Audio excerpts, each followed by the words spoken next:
नमो अरहन्ताणं नमो सिद्धाणं नमो आयर्याणं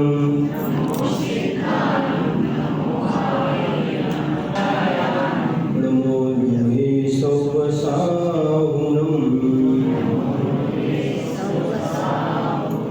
येषु पञ्चनमो यारो सर्वपावपणासनो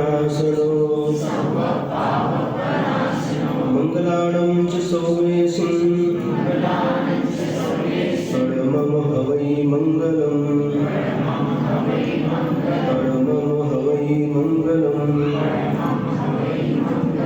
पंच परमेश्वरी भगवान की 24 तीर्थंकर भगवान की द्वादशांग निर्वाणी माता की श्रुत पंचमी महापर्व की आचार्य प्रवर श्री धरसेन स्वामी की आचार्य प्रवर श्री पुष्पवंत भूतबली मुनि महाराज की आचार्य प्रवर श्री विद्यासागर जी महाराज की निर्यापक श्रवण श्री नियम सागर जी महाराज की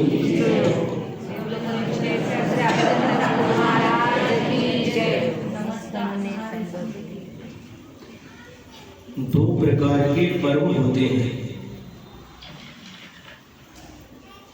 एक पर्व शाश्वत पर्व होते हैं और दूसरे पर्व नैमित्तिक पर्व होते हैं। शाश्वत का अर्थ है जो अनादिकाल से थे और अनंत काल तक चलते रहेंगे, और नैमित्तिक का अर्थ है कि जो पर्व किसी घटना को निमित्त लेकर के चालू होते हैं उन पर्वों को नैमित्तिक पर्व कहा जाता है। तो शाश्वत पर्व कौन कौन से हैं? अष्टमी है, चतुर्दशी है, 10 लक्षण पर्व है, 16 कारण पर्व है, आष्टानिक पर्व है। ये सारे के सारे पर्व शाश्वत पर्व हैं। इन पर्वों के साथ कोई घटना का संबंध नहीं है। नैमित्तिक पर्व के रूप में जैसे रक्षाबंधन है, तो रक्षाबंधन के साथ अतीत में कोई घटना जुड़ी है। उस दिन 700 मुनिराजों का उपसर्ग दूर हुआ था। उस घटना को निमित्त बना करके रक्षाबंधन पर्व का प्रारंभ हुआ। महावीर जयंती है, महावीर भगवान के जन्म के निमित्त बना करके महावीर जयंती प्रारंभ हुई। दीपावली है, महावीर भगवान के निर्वाण के निमित्त से महावीर निर्वाण, जिसको दीपावली कहते हैं, वो मनाते हैं।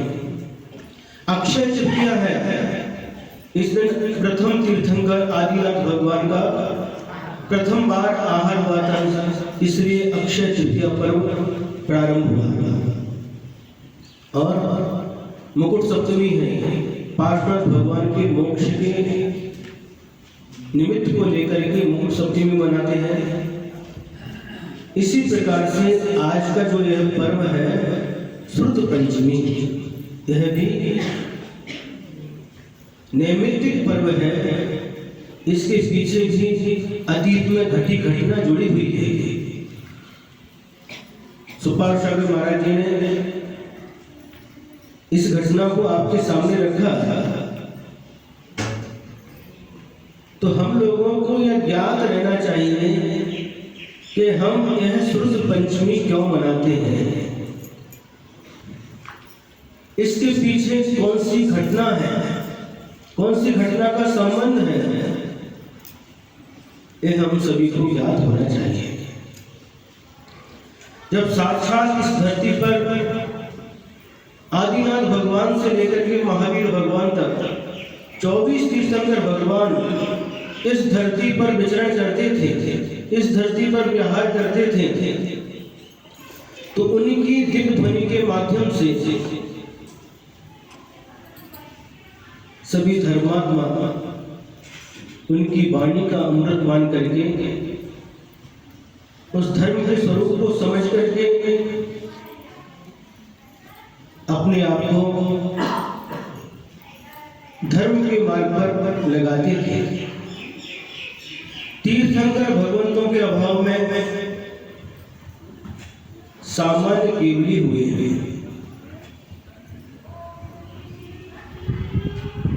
महावीर भगवान के निर्वाण के दिन ही जो उनके प्रथम गणधर गौतम स्वामी थे,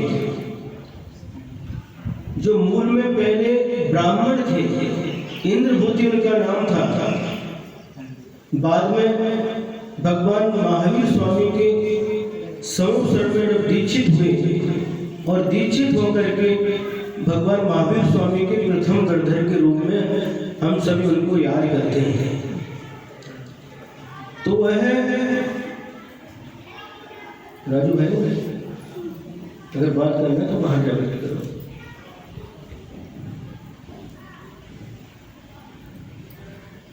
ऐसे करने से ज्ञाना वर्णी कर्म का बंद होता है। हाँ? यहाँ पर तो गौतम गणधर को जिस दिन भगवान महावीर स्वामी को निर्वाण की प्राप्ति हुई, उसी दिन शाम के समय गौतम स्वामी को केवल ज्ञान की प्राप्ति हुई। और जिस दिन गौतम स्वामी को निर्वाण की प्राप्ति हुई, उसी दिन सुधर्माचार्य को केवल ज्ञान की प्राप्ति हुई। और जिस दिन सुधर्माचार्य को निर्वाण की प्राप्ति हुई, उसी दिन जम्बू स्वामी को केवल ज्ञान की प्राप्ति हुई। ये तीन अनुबद्ध केवली कहलाते हैं। माने एक के बाद एक, एक के बाद एक, ये तीन अनुबद्ध केवली हुई। अनुबद्ध केवली के रूप में जम्बू स्वामी अंतिम केवली थे। इसके बाद भी कुछ केवली हुए और अंतिम केवली के रूप में श्रीधर केवली का नाम आता है। इसमें भी दो मान्यताएं हैं। एक मध्य प्रदेश में जो कुंडलपुर है, वहाँ पर भी उनके चरण पादुका है। और उत्तर भारत के लोगों की मान्यता है कि श्रीधर केवली का निर्माण उसी कुंडलपुर क्षेत्र से हुआ है। दक्षिण भारत में भी यहाँ पर इस्लामपुर के पास है एक कुंडल क्षेत्र है, वहाँ पर भी श्रीधर केवली के पादुकाएं हैं, पादुका नहीं, एक चरण चिन्ह है। तो यहाँ के लोगों की मान्यता है कि कुंडल क्षेत्र से श्रीधर केवली का निर्माण हुआ। हाँ, कोई भी हो, दोनों ही मानो तो भी कोई आपत्ति नहीं है। तो अंतिम केवली के रूप में श्रीधर केवली थी। इसके बाद में केवल ज्ञान रूपी सूर्य अस्ताचल को प्राप्त हो गया। इसके बीच में, इसके बाद में बहुत सारे आचार्य हुए, 5 श्रुत केवली हुई। अंतिम श्रुत केवली के रूप में भद्रभाव स्वामी हुए। सुनते हैं उत्तर भारत में थे, उज्जैन नगरी में 24,000 मुनिराज का इनका संघ था। कितने तीर्थंकर कितने होते हैं? 24 के बाद 3 शून्य और रखो, 24,000 मुनिराजों का उनका विशाल संघ था। वो इतिहास अलग है। फिर जब दुष्काल पड़ा वहां पर उत्तर भारत में, तो उन 24,000 मुनिराजों में से 12,000 मुनिराज आचार्य भद्रभाव स्वामी के साथ में विहार करते करते दक्षिण में आए। यहाँ पर उनका विहार हुआ और अंत में श्रवण बेलगोला में शायद है ना, वहाँ पर उनकी जो अंतिम सम्राट चंद्रगुप्त मौर्य थे वह दीक्षित हुए थे। आचार्य भद्रभाव स्वामी से उन्होंने दीक्षा दी थी और वहाँ पर श्रवण बेलगोला में उनका समाधि मरण हुआ। इसके बाद भी धीरे धीरे जो ज्ञान था वह ह्रास को प्राप्त होता गया। बहुत सारे आचार्य हुए। अंत में श्री धरसेन स्वामी हुए। धरसेन नाम के आचार्य हुए। उनको अंग के अंश का ज्ञान था, तो उन्होंने अपने निमित्त ज्ञान से जाना कि अब धीरे धीरे ये क्षयोपम भी अवसर फ्री काल है, क्षयोपम भी ह्रास को प्राप्त होता जाएगा। अभी तक तो जो ज्ञान था, ज्ञान की जो परंपरा थी गुरुओं के माध्यम से प्राप्त होती थी, गुरु अपने शिष्यों को देके जाते थे, शिष्य अपने शिष्यों को देकर के जाते थे। इस प्रकार से परंपरा चलती थी।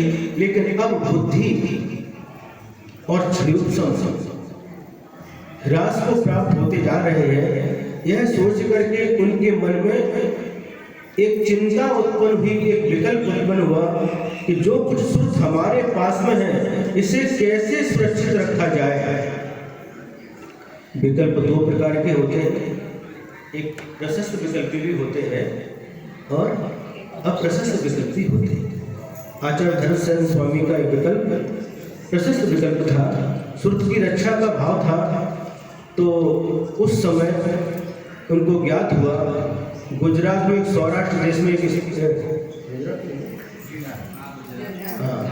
सौराष्ट्र देश में वहाँ पर गिरनार की एक गुफा है, वहाँ पर धर्मसेन स्वामी रहा करते थे। पूज्य गुरुदेव आचार्य श्री विद्यासागर महाराज जी के साथ में 1996 में महुआ चातुर्मास के उपरांत विहार करते करते गिरनार क्षेत्र की वंदना का सौभाग्य प्राप्त हुआ था। उस समय उस धर्मसेन स्वामी की उस गुफा को भी देखने का अवसर मिला। आचार्य सिंह ने और भी साधु ने वहाँ पर ध्यान किया। तो उस गुफा में उस समय वो रहते थे। जब उनको ज्ञात हुआ कि बहुत सारे मुनियों का, यतियों का सम्मेलन हो रहा है, तो उस समय उन्होंने उस गिरनार से एक पत्र लिख करके भेजा। उस पत्र में लिखा कि अब हमारी अवस्था, वृद्धा अवस्था आ गई है और मैं समाधि मरण को स्वीकार करना चाहता हूँ। मेरी इच्छा है कि मेरे पास जो कुछ भी सुरत है यह योग्य शिष्यों को देकर के निर्विकल्प होकर के मैं समाधि मरण को अंगीकार करूँ। तो कोई दो शिष्य हमारे पास में जो योग्य हो, श्रुत को धारण करने की जिनकी क्षमता हो, ऐसे दो मुनिराजों को हमारे लिए भेजिए। पत्र वहां पर गया, पत्र पढ़ा गया और जो आचार्य थे उन्होंने उस यतियों के समूह में से दो मुनिराज को आदेश दिया कि आप लोग श्रुत को ग्रहण करने में सक्षम हैं और आप लोग धर्मसेन स्वामी इस समय गिरनार पर्वत पर विराजमान है, वहां जाकर के उनसे श्रुत को ग्रहण कीजिए। शुभ तिथि में आचार्यों का आशीर्वाद लेकर के दो मुनिराज का विहार हुआ। इसमें से एक का नाम था पुष्पदंत महाराज और दूसरे थे भूतबली महाराज। हाँ, पहले इनके नाम अलग थे, बाद में इनके नाम पुष्पदंत भूतबली पड़े।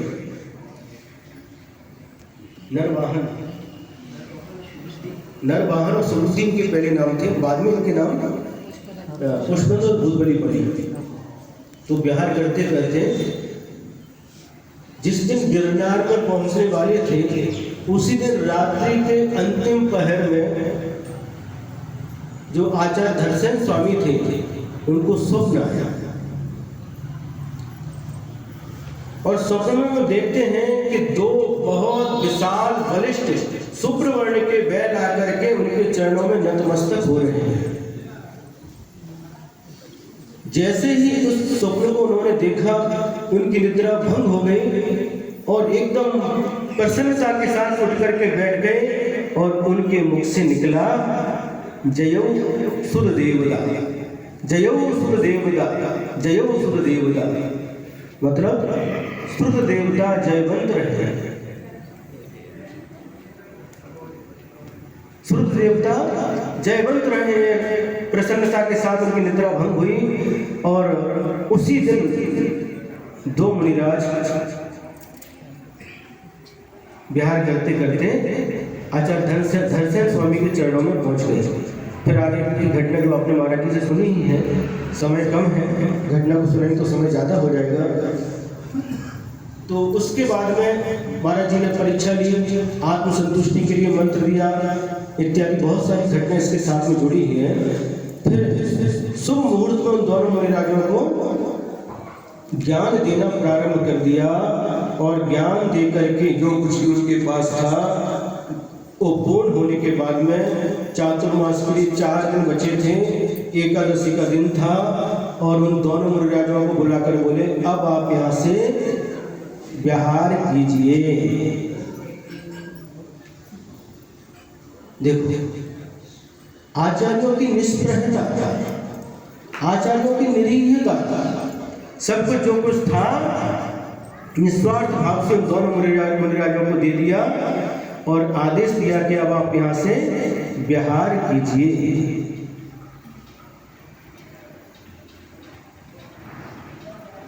चतुर्दशी को चातुर्मास से स्थापना होती है, यह घटना एकादशी की है। और वहाँ से दोनों मुनिराज गुरु महाराज की आज्ञा के अनुसार विहार करके वहीं गुजरात में एक अंकलेश्वर नाम का क्षेत्र है, गुरुदेव के साथ विहार करके उस क्षेत्र का भी दर्शन करने का सौभाग्य मिला। वहाँ पर उन दोनों मुनिराजों का चातुर्मास हुआ और उसके बाद जो ज्ञान उन्होंने प्राप्त किया था उसको लिपिबद्ध करना प्रारंभ कर दिया, लिखना प्रारंभ कर दिया। उस ग्रंथ का नाम है, क्या है? षट्खंडागम। 6 खंड में यह ग्रंथ है, इसलिए इसका नाम षट्खंडागम है। और जिस दिन यह ग्रंथ लिख करके पूर्ण हुआ उस तिथि का नाम था, क्या नाम था? आषाढ़ नहीं, ज्येष्ठ शुक्ल पंचमी। आज के दिन ही ग्रंथ लिख करके पूर्ण हुआ था और फिर उस ग्रंथ की पूजा हुई। देवों ने भी आकर के ग्रंथ की पूजा की। तो ऐसी मान्यता है कि प्रथम ग्रंथ, अभी कुछ दिन पहले क्लास के बीच में चर्चा चल रही थी कि प्रथम ग्रंथ जो लिपिबद्ध हुआ वो कौन सा था?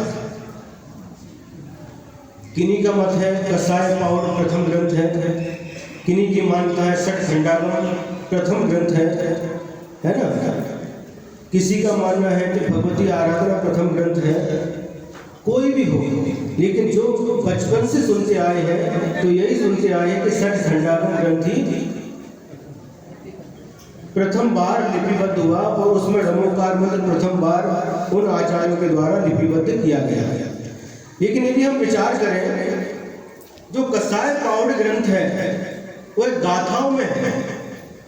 गाथाओं के रूप में प्रथम ग्रंथ कौन सा? तो कसाय पाउड ग्रंथ प्रथम है, तो मानने में कोई बात नहीं है। और षट्खंडागम ग्रंथ सूत रूप में है, तो सूत रूप में षट्खंडागम ग्रंथ प्रथम है। और संस्कृत में लिखा हुआ कोई सूत ग्रंथ प्रथम ग्रंथ है तो तत्वार सूत्र है। इतिहास जो भी हो, लेकिन अपन को मूल बात पर आना है कि श्रुत पंचमी, श्रुत की महिमा अपरंपार है। श्रुत का अर्थ क्या है? श्रुत का अर्थ क्या है?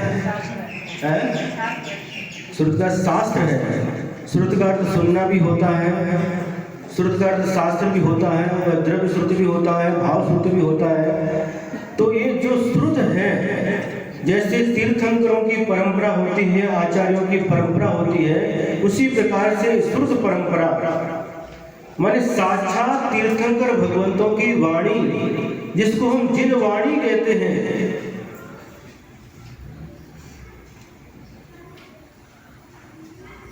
अनादिकाल से आज तक जितने भी सिद्ध भगवान बने हैं, इसी जिन वाणी का आश्रय लेकर के उन्होंने सिद्धत्व को प्राप्त किया है। भविष्य में भी जो सिद्ध बनेंगे इसी जिनवाणी के माध्यम से सिद्ध बनेंगे। तो जिनेंद्र भगवान, जिनवाणी और गुरु, जिसको अपन बोलते हैं देव, शास्त्र, गुरु, खरे देव जो 18 दोषों से रहित होते हैं, वीतरागी हैं, सर्वज्ञ हैं, साक्षात इस धरती पर नहीं है, लेकिन उनकी प्रतिकृति के रूप में उनकी प्रतिमाएं, जिनबिंब आज भी हमारे लिए उपलब्ध है। उनके दर्शन करने से, उनकी भक्ति करने से आज भी प्राणी, भव्य जीव सम्यक दर्शन को प्राप्त कर सकता है। भगवान का अभिषेक पूजन करके पाप कर्म का नाश करता है, साथ साथ पुण्य कर्म का बंध करता है। जिनवाणी है, जिनवाणी को पढ़ने के लिए हमारे पास समय नहीं है। सुभाष चंद्र महाराज जी ने बताया, जब आचार्य शांति सागर महाराज जी उत्तर भारत से बिहार करके वापस दक्षिण भारत में आए 10, 12, 15 साल के बाद में, तो उनको लगा कि उधर इतने लोगों को इतना ज्ञान है, ग्रंथ भी कंठस्थ है, लेकिन यहाँ पर नमोकार मत शुद्धा एक नहीं। ऐसी परिस्थिति में जब देखा उन्होंने, तो उनके माध्यम से भी बहुत सारा कार्य हुआ। शायद सेडवाल में आश्रम की स्थापना उन्हीं आचार्य शांति सागर महाराज जी के द्वारा हुई, इसी भावना से कि यहाँ पर भी धर्म का प्रवाह प्रारंभ हो। तो जो देव शास्त्र जिसे कहते हैं, भगवान की वाणी को, जिन वाणी को शास्त्र कहते हैं, भगवान की वाणी ही शास्त्र कहलाती है। जो केवली है, केवल ज्ञान को प्राप्त किया है, उनकी वाणी ही शास्त्र हो सकती है, और किसी की वाणी शास्त्र का रूप नहीं ले सकती। और तीसरे नंबर पर कौन है? गुरु। आचार्य परमेष्ठी, उपाध्याय परमेष्ठी और साधु परमेष्ठी, ये तीनों ही परमेष्ठी गुरु की कोटि में आते हैं। तो एक प्रश्न ये है कि भगवान को हम देव कहते हैं, गुरु को गुरु कहते हैं, और जिनवाणी को, शास्त्र को जिनवाणी के साथ माँ लगाते हैं, माँ, जिनवाणी माँ, जिनवाणी माता। माता का अर्थ क्या होता है? लौकिक व्यवहार में जो जन्म देती है, बच्चे का पालन पोषण करती है, उसको माँ कहते हैं। उसी प्रकार से जिनवाणी, इसको जो माँ की संज्ञा मिली है, वह रहस्यपूर्ण है। जैसे माँ बच्चे का पालन पोषण करती है, अहित से बचाती है, हित की ओर ले जाती है, उसी प्रकार से जिनवाणी माँ भी भव्यात्मा को अहित से बचाती है और हित की मार्ग पर ले जाती है। ये तीन निमित्त कहे गए हैं। देव, शास्त्र, गुरु। भगवान की प्रतिमा कुछ बोलती नहीं, शास्त्र पढ़ने के और समझने की हमारी शक्ति नहीं है। ये दो निमित्त उदासी निमित्त कहलाते हैं, और तीसरा जो निमित्त है गुरु, ये प्रेरक निमित्त कहलाते हैं। प्रेरक मतलब प्रेरणा देना। इनकी प्रेरणा से भव जीव अपनी आत्मा के कल्याण के मार्ग को प्राप्त कर लेता है, आत्म कल्याण को करता है। तो ये तीन निमित्त प्रेरणा देते हैं। तो ये तीन निमित्त हमारे पास में है, आज भी है, लेकिन गुरु के माध्यम से ही हमें सच्चे मार्ग का ज्ञान होता है, अज्ञान का नाश होता है, और हम अपनी आत्मा को कल्याण के मार्ग पर लगा सकते हैं। तो आज श्रुत पंचमी है, जो स्वाध्याय की परंपरा है, वो प्राय करके लुप्त होती जा रही है। वर्तमान में हम देखते हैं, जहाँ जहाँ विहार होता है, उन गाँव में देखते हैं, प्राय करके कई गाँव भगवान का अभिषेक किया, दर्शन किया, बस काम खत्म। स्वाध्याय करने का समय नहीं है। जब तक हम स्वाध्याय नहीं करेंगे, तब तक हमारे अज्ञान का नाश नहीं हो सकता। गुरु हमेशा हमारे गांव में नहीं रह सकते, गुरु का उपदेश हमें हमेशा नहीं मिल सकता।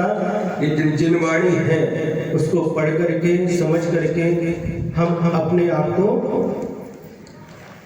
हित के मार्ग पर स्थापित कर सकते हैं। आत्मानुशासन ग्रंथ में आचार्य गुणभद्र स्वामी ने लिखा है, यह मरकट के समान है। मरकट मतलब मंग्या, मराठीमध्ये माकड, झाडाचं माकड। तो बंदर बहुत चंचल रहता है, उसका स्वभाव बहुत चंचल है, कभी इसके साथ से बैठ नहीं सकता। तो नीतिकारों ने लिखा है कि बंदर स्वयं स्वभाव से चंचल है, उसके बाद उसको मदिरा पिला दी जाए बंदर को, तो उसकी चंचलता और बढ़ जाती है। और मदिरा पीने के बाद बिच्छू से उसको, बिच्छू क्या होता है, चोर उसको डंक मार दे उस बंदर को जिसने मदिरा पी, तो उसकी चंचलता कोई ठिकाना ही नहीं। तो ऐसा बंदर जिसने मदिरा पी है और जिसको बिच्छू ने डसा है, उसकी जो चंचलता है उससे भी अधिक मन की चंचलता है। तो उस मन को स्थिर करने के लिए श्रुत वृक्ष बताया है। अपने मन को इस श्रुत वृक्ष पर ही रमण कराओ, स्वाध्याय करो, चिंतन करो। 5 प्रकार के स्वाध्याय हैं। कितने प्रकार के? 5 प्रकार के। कौन कौन से? वाचना, पृच्छना, अनुप्रेक्षा, आज्ञा, धर्मोपदेश। इन 5 ही प्रकार के स्वाध्याय में अपने मन को लगाओ, नहीं तो मन हमारा कहीं पर भी हमेशा, जैसे पानी की गति अधोगति होती है, पानी को कहीं पर भी रख दो, जिधर ढाल होगी उसी तरफ बह जाता है, उसी प्रकार से मन की गति होती है। इसलिए आचार्यों ने उपदेश दिया है अपने मन को हमेशा श्रुत में लगाओ, स्वाध्याय में लगाओ। स्वाध्याय करने से ही हमारा अज्ञान दूर होगा और ज्ञान की प्राप्ति होगी। जब ज्ञान की प्राप्ति होगी तभी हम अहित से बच सकेंगे और हित को प्राप्त कर सकेंगे। ज्ञान प्राप्त होता है, ज्ञान के माध्यम से उनको पता चलता है ये विषय, ये कषाय, ये पाप, इनका ज्ञान होता है, ये सभी ये है छोड़ने योग्य। व्रत है, नियम है, संयम है, तप इत्यादि जो कुछ है, ये आत्मा का कल्याण करने वाले हैं। यह उपादेय है, ग्रहण करने योग्य है। यह सभी ज्ञान हमको जब होता है तो हम जो छोड़ने योग्य होता है उसको छोड़ने के लिए प्रयत्न करते हैं, और जो ग्रहण करने के योग्य होता है उसको ग्रहण करने के लिए पुरुषार्थ करते हैं। दक्षिण भारत में जब मुनि श्री प्रशांत सागर जी और निर्वेद सागर महाराज जी का भी विहार हुआ, इस भाग में भी उनके 2 चातुर्मास हुए। एक भोरगांव में चातुर्मास हुआ और एक कोथली, कोथली भी 2 है, महाराष्ट्र में कोथली जयसिंहपुर के पास में, वहाँ पर उनका चातुर्मास हुआ। तो उनके साथ में जो मुनि श्री निर्वेद सागर महाराज जी हैं, उन्होंने जगह जगह पर जहाँ जहाँ उनका विहार हुआ पाठशालाओं का प्रारंभ किया। बहुत स्थान पर उन्होंने पाठशालाएं प्रारंभ करवाई। उन पाठशालाओं के माध्यम से बच्चों को संस्कार मिले, ज्ञान मिला। तो आज भी इन पाठशालाओं में पढ़े हुए बच्चे ज्ञान प्राप्त करके संस्कारित हुए और आज भी उनके पास वो संस्कार मौजूद हैं। तो बहुत समय तक चली, कहीं अभी भी चल रही हैं, लेकिन कई स्थानों पर बंद हो चुकी है। उन्हें जहाँ पर बंद हुई है उन्हें इनका प्रारंभ होना चाहिए और ज्ञान का प्रचार प्रसार होना चाहिए। बच्चे पाठशाला के माध्यम से और बड़े लोग भी स्वाध्याय के माध्यम से अपना जीवन उन्नत बनाए, ऐसी हमारी भावना है। ग्रंथ हम देखते हैं प्राय करके दक्षिण भारत में जहाँ जहाँ बिहार में ग्रंथ तो रहते हैं, अलमारी है, ताला लगा रहता है और बस कई लोग तो आते हैं और भगवान के दर्शन करते हैं, चले जाते हैं। ये जिलवाणी है, ये चारों अनयोग रूप जो द्वादशा जिलवाणी है, इनको भी अर्घ देना चाहिए, इनको भी नमस्कार करना चाहिए और इसको भी स्वाध्याय करके इसका सदुपयोग करना चाहिए। आचार्य ने एक हाइको लिखा है। हाइको कैसे कहते हैं? जिसके प्रथम चरण में 5 अक्षर, द्वितीय चरण में 7 अक्षर और तृतीय चरण में फिर 5 अक्षर होते हैं। ऐसे 3 पंक्ति का 3 लाइन का हाइकू होता है, 17 अक्षर का। तो अच्छा से लिखा, सदुपयोग ज्ञान का दुर्लभ मद सुलभ। क्या लिखा? सदुपयोग ज्ञान का दुर्लभ मद सुलभ। जो ज्ञान हमको प्राप्त होता है इसका सदुपयोग करना बहुत दुर्लभ है, लेकिन मद आना बहुत सुलभ है। थोड़ा सा ज्ञान होता है और हम मद की ओर चले जाते हैं। मद मतलब मधुमासी से मद नहीं, घमंड, अभिमान। थोड़ा सा ज्ञान हुआ और हमारा ज्ञान हमें मद की ओर ले जाता है। जो ज्ञान मद की ओर ले जाता है वह हमें पतन की ओर ले जाता है, और जो ज्ञान हमें आत्म कल्याण के मार्ग पर ले जाता है, जो ज्ञान हमें सम्यक ज्ञान की ओर ले जाता है, वह ज्ञान हमारी आत्मा का कल्याण करता है। तो आज इस सूर्य पंचमी पर्व के दिन कम से कम हर जगह सामूहिक स्वाध्याय होना चाहिए। जिस प्रकार से प्रातःकाल आप लोग आते हैं, उसी प्रकार से मध्याह्न में भी आकर के स्वाध्याय की परंपरा चालू होना चाहिए। तो सूर्य पंचमी मनाना सार्थक हो जाएगा। जब अपनी दीक्षा हो गई 23 हमसमी मुनि महाराजों की, उस समय आचार्य श्री ने मूलाचार प्रदीप ग्रंथ का स्वाध्याय प्रारंभ कराया था। तो आचार्य श्री उस स्वाध्याय के दौरान बहुत सारे संस्मरण सुनाते थे, बहुत सारे अपना जो उनका अनुभव था वह सुनाते थे। तो एक बार उन्होंने कहा कि देखो, इन पूर्वाचार्यों का हमारे ऊपर कितना बड़ा उपकार है। यदि वो आचार्य अपना आत्म कल्याण करना चाहते थे तो कहीं पर भी गुफा में जाकर के, पर्वत पर जाकर के अपनी आत्मा का कल्याण कर सकते थे, लेकिन उनको भी यह सुविकल्प हुआ कि हम तो अपनी आत्मा का कल्याण कर लेंगे, हमारे बाद की पीढ़ी के लिए भी आत्म कल्याण का मार्ग प्रशस्त हो। इस भावना से उन्होंने ग्रंथों की रचना की, चारों अनुयोगों की रचना की। आचार्य श्री कहते कि देखो कितना बड़ा उन गुरुओं का हमारे ऊपर उपकार है। साक्षात उपकार तो हमारे ऊपर हमारी दीक्षा प्रदाता गुरु ने किया है, लेकिन परंपरा से सभी आचार्यों का हमारे ऊपर बहुत बड़ा उपकार है। हमेशा से आचार्यों के प्रति कृतज्ञता का भाव रखना चाहिए।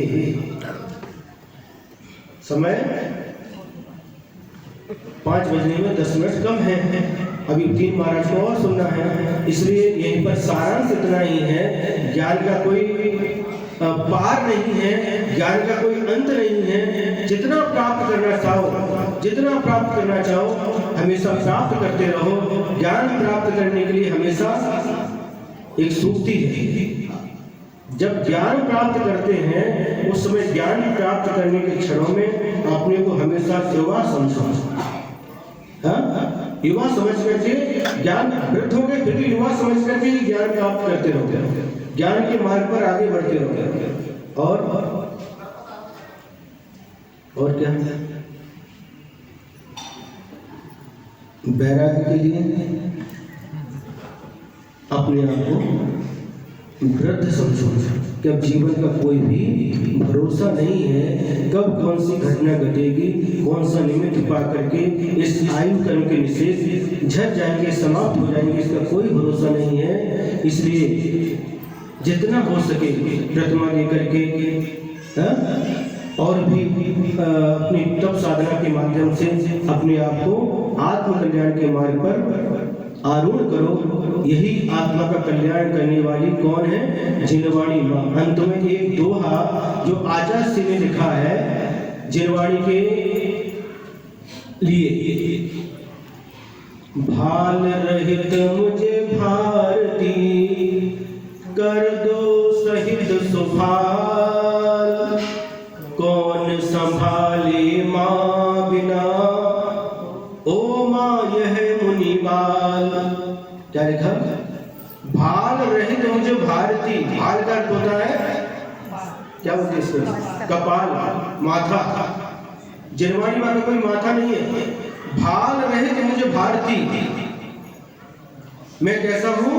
भाल रहित हूं, बुद्धि रहित हूं हे माँ। भाल रहित मुझ भारती, भारती मतलब जिनवाणी माँ, जिनवाणी कहो, भारती कहो, शारदा कहो, सरस्वती कहो, ये सब पर्यायवाची नाम है। तो मैं तो भाल रहित हूँ, बुद्धि रहित हूँ। हे माँ कर दो सहित सुभाल, मुझे सु मने समीचीन भाल, समीचीन बुद्धि मुझे प्रदान कर दो, मैं अच्छे भाल वाला बनूं, अच्छी बुद्धि वाला बनूं। कौन संभाले माँ बिना, माँ की कीमत बच्चा ही समझता है। ऐसा नहीं अक्सर मनुष्यों के लिए। अभी एक व्यक्ति ने हमको आकर के वो दिखाया, एक छोटा सा कोई गाड़ी से गया है और एक वीडियो बनाया है मोबाइल से। एक छोटी जगह पानी भरा हुआ है, एक गड्ढा, छोटा सा गड्ढा पानी भरा हुआ है, और एक हाथी आने, एक हाथी उधर जा रहा है और उसमें एक छोटा सा बच्चा। वो माँ और बेटा दोनों उस गड्ढे की तरफ जा रहे हैं और जाकर के देखते हैं वो हाथी उसके पास पहुंचता है और सूंड से पानी लेकर के अपने ऊपर उछालता है। पानी गंदा है, बारिश के समय का वो शायद सीन हो सकता है, छोटा सा गड्ढा है और बच्चा भी उस माँ के साथ में है। पानी उछाला, 3-4 बार पानी उछाला, उसी समय एक मगरमच्छ वहां से निकलता है, ऐसा दिखा। और जैसे ही मगरमच्छ निकला और वो हाथी जो माँ थी वो वहां पर जाकर के अपने पैरों से पानी को ऐसा क्या करते उसको हिला दिया, पानी से पैर से बार बार करके उसको हिला दिया। और जैसे ही हिलाया वो मगरमच्छ आवाज कर रहा, उसको बच्चा आवाज कर रहा, हाथी का बच्चा, और मगरमच्छ जाकर के भाग गया। तो माँ, हर माँ, कोई भी माँ हो, अपने बच्चे की रक्षा के लिए हमेशा तैयार रहती है, तत्पर रहती है। भक्तामृत में तो यहाँ तक लिख दिया कि वह सिंहनी, हरिण की जो माँ है, जब उसके बच्चे को कोई सिंह पकड़ लेता तो सिंह के सामने भी जाकर के उसका सामना करने के लिए तैयार हो जाती। माँ की महिमा अपरंपार है। जिनेंद्र गति के प्राणी भी, मनुष्य गति के प्राणी कहीं पर भी हो, लेकिन माँ का जो स्वरूप है अपने बच्चे की रक्षा के लिए, उसके हित के लिए हमेशा तत्पर रहती है। उसी प्रकार से कौन संभाले माँ बिना, माँ की कीमत उस बच्चे से पूछो जिसकी माँ बचपन में मर जाती है। बचपन में जिसकी माँ मर चुकी है, उस बच्चे से उस माँ की कीमत पूछो। किधर क्यों देख रहे हैं, किधर ध्यान? उस बच्चे से उस माँ की कीमत पूछो जिसकी माँ बचपन में जन्म देते ही मर जाती, उस बच्चे की क्या दशा होती। तो कौन संभाले माँ बिना? बाकी संभालने वाले तो बहुत मिल जाते हैं, लेकिन माँ ही होती है।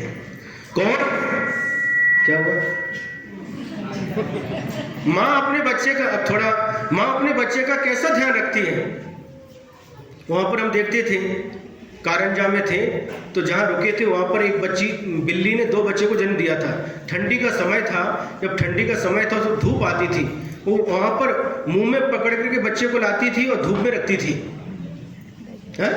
धूप में 2 बच्चे थे, धूप में रखती थी, और जैसी धूप गई तो उनको ले जा करके एक प्लाई बोर्ड रखा था, उसके पीछे जाकर के उन बच्चों को रखती थी। तो ये सारी घटनाएं आप लोग भी देखते हैं कि माँ की जो ममता रहती है, माँ का बच्चे के प्रति जो सहज क्या होता है, प्रेम होता है, वह अद्भुत होता है। इसलिए कहा कौन संभाले माँ बिना, मैं तो हे जिनवाणी माँ, मैं तो बुद्धि से रहित हूँ, मुझे सद्बुद्धि प्रदान करो। क्योंकि माँ के बिना कौन संभाल सकता है। कौन संभाले माँ बिना, ओ माँ यह मुनि बाल, यह मुनि बाल है, बालक है, माँ के बिना कोई भी संभाल नहीं सकता। इसलिए हे जिनवाणी माँ, मुझे संभालो, मुझे अपनी गोद में रखो, हमेशा मेरा हित करो, हमारी आत्मा का कल्याण करो, मुझे अहित से बचाओ हे माँ। इसी प्रकार से जितने भी जीव हैं सभी के लिए